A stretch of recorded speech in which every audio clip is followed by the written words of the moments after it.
RSS के 4 लोगों का नाम बताओ जो वंदे मातरम नारा लगा के जेल गए, उनका नाम बताओ आप।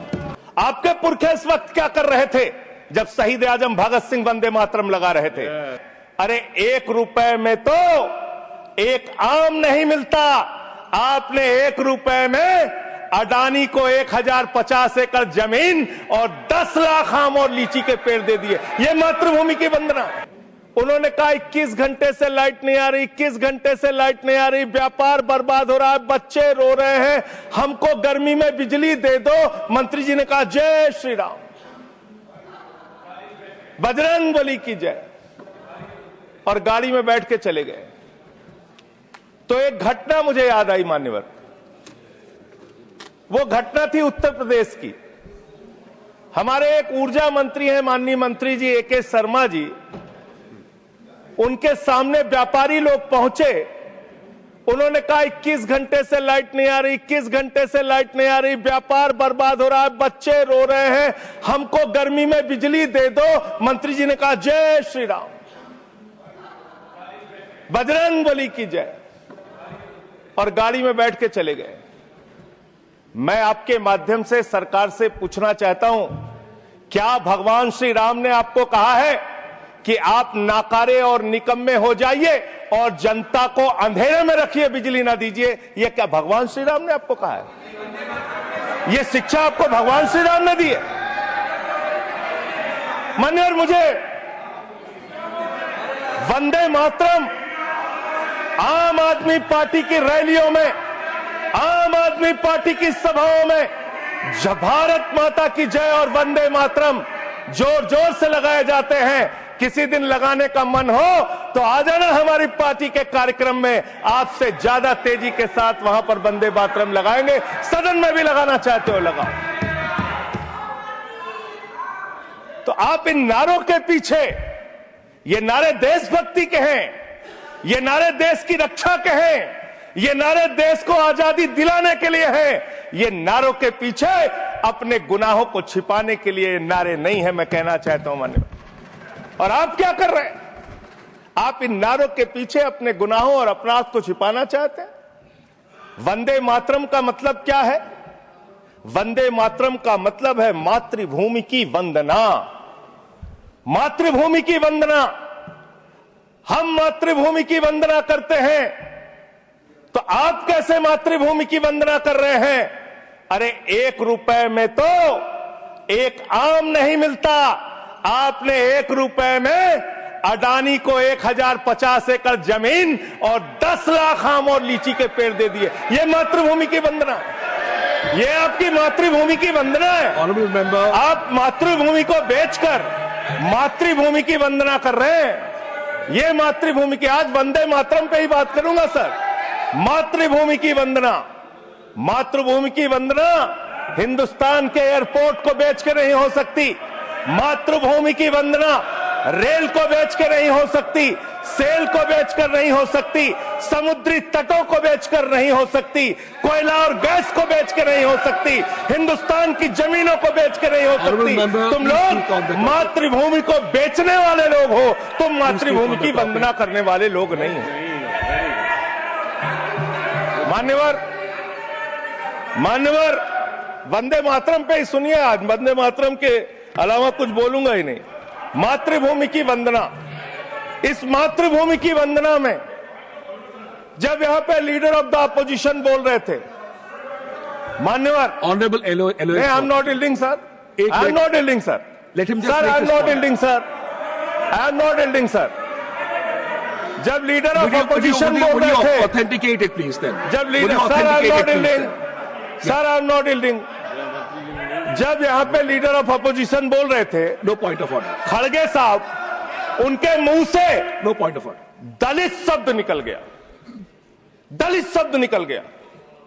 पूरी की पूरी भारतीय जनता पार्टी हाउस में खड़े होकर विरोध करने लगी। दलितों से इतना चिढ़ है आपको? क्या दलित भारत माता के बच्चे नहीं? क्या पिछड़े भारत माता के बच्चे नहीं? क्या आदिवासी भारत माता के बच्चे नहीं? अगर दलितों, पिछड़ों, आदिवासियों की बात होगी तो आप विरोध करोगे? आप विरोध करोगे? You are not on the topic. LOH. Just need a minute. LOH. Sir दो बातें हैं। Please, please. LOH is on its legs. LOH is on its legs. Sir दो बातें हैं। एक तो हम चाहते हैं कि डिबेट हेल्दी डिबेट हो, तर्कों के साथ हो। अभी इन्होंने आरोप लगा दिया कि दलितों पर बीजेपी वाले एकदम हल्ला करने लगे। ऑन रिकॉर्ड है, मैंने कहा है दलित के विषय में कि ये हमारे पूज्य हैं, हमारे भाई हैं, ये ऑन रिकॉर्ड है। इस तरीके के स्वीपिंग स्टेटमेंट्स न दें और इस हाउस के माध्यम से देश को गुमराह न करें, नंबर 1। नंबर 2, आपने कहा ये बेच दिया, ये बेच दिया, ये बेच दिया। आई से please authenticate on the floor of the house whatever you have charge.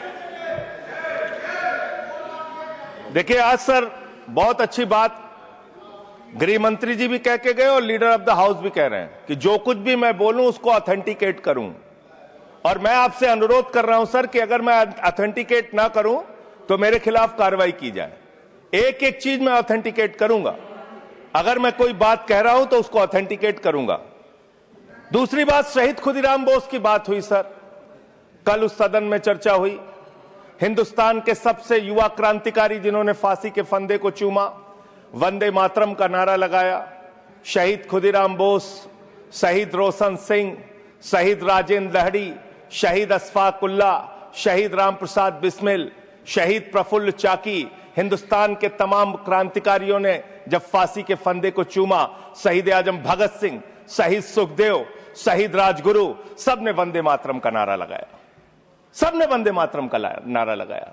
और शहीद खुदीराम बोस को अब आप याद कर रहे होंगे, मैं पिछले 31 साल से 3 दिसंबर को शहीद खुदीराम बोस की जयंती का आयोजन करता हूं। मेरी संस्था का नाम शहीद चंद्रशेखर आजाद के नाम पे है। शहीद खुदीराम बोस हिंदुस्तान के वो क्रांतिकारी थे, जब उनको फांसी के फंदे पे चढ़ाया गया और उनका जब अंतिम संस्कार हुआ तो जो राख उनके अंतिम संस्कार से निकली मान्यवर, उसको बंगाल की माए तावीज बना के अपने बच्चों को पहनाती थी कि ऐसे ही बनना हिंदुस्तान के लिए क्रांतिकारी। यह इतिहास, यह हिंदुस्तान का इतिहास। लेकिन मैं आपके माध्यम से इस सरकार से पूछना चाहता हूं, आपके पुरखे इस वक्त क्या कर रहे थे जब शहीद आजम भगत सिंह वंदे मातरम लगा रहे थे, शहीद सुखदेव वंदे मातरम लगा रहे थे, शहीद राजगुरु वंदे मातरम का नारा लगा रहे थे, शहीद खुदीराम बोस वंदे मातरम का नारा लगा रहे थे। उस वक्त आप क्या कर रहे थे? क्या कर रहे थे आप? वंदे मातरम का नारा लगाकर लोग जेल गए, लाठियां पड़ी उनको। मैं आपके माध्यम से इस सरकार से पूछना चाहता हूं, आरएसएस के 4 लोगों का नाम बताओ जो वंदे मातरम नारा लगा के जेल गए, उनका नाम बताओ आप। 4 लोगों का नाम बताओ आप, अपने 4 पुरखों का नाम आप बताओ। आप नहीं बता सकते क्योंकि आजादी के आंदोलन में आपका कोई इतिहास नहीं। आजादी के आंदोलन में आपका कोई इतिहास नहीं, यही आपकी कुंठा है। तो इसलिए कभी आप कहते हो सरदार वल्लभ भाई पटेल आपके हैं। अरे भैया, सरदार वल्लभ भाई पटेल ने आरएसएस के ऊपर बैन लगाया था, यह रिकॉर्डेड हिस्ट्री है। और जब 18 महीने जेल में रखा गया आरएसएस के लोगों को राष्ट्रपिता महात्मा गांधी की हत्या के अपराध में, जब उनको छोड़ा गया, बैन हटाया गया, तो उसमें शर्त लगाई कि आप राष्ट्रीय ध्वज को मानेंगे, यानी कि आप तिरंगे झंडे को भी नहीं मानते थे। आपने 52 साल तक हिंदुस्तान का तिरंगा झंडा आरएसएस के मुख्यालय पे नहीं फहराया सर, नहीं फहराया। और 3 लोगों ने आरएसएस के मुख्यालय पर जब ये झंडा फहराया, उन तीनों के नाम मैं पढ़ रहा हूं, विजय, उन्मत, दिलीप, इन तीनों लोगों के खिलाफ आरएसएस ने एफआईआर दर्ज कराई। किस अपराध में? कि हमारे दफ्तर में तिरंगा क्यों फहरा दिया। और कितने साल तक मुकदमा लड़े? 13 साल तक मुकदमा लड़े। यह है आपकी असलियत। आप तिरंगे का विरोध करते हैं, भारत के राष्ट्रीय ध्वज का विरोध करते हैं। जो लोग तिरंगे और राष्ट्रीय ध्वज का विरोध कर सकते हैं वो भारत माता के सच्चे सपूत नहीं है, वो नहीं है हमारे निगाह में। और मैं आपको बताता हूं सर,